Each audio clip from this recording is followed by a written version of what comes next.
Have a look at this problem. It says in an examination, X secures 58% of marks and Y secures 105 marks less than X. The total marks were 700. So can we find out what is the 58? What is 58% of 58% of 700? 58%. 700 is nothing but 58 into 7, and which is 8 7 56. 7 into 5 35, 35 into 35 plus 5 406. Is it what it is? 58%, right? 8 7 56 5. This is, these many marks were obtained by X.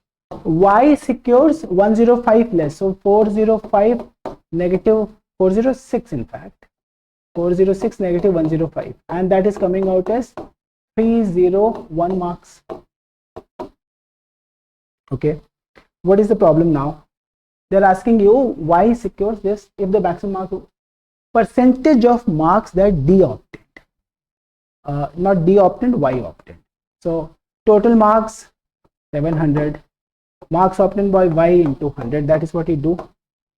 So Y by 7 is how much? 301 upon 7. 7 4 is 28, 2 1 43%.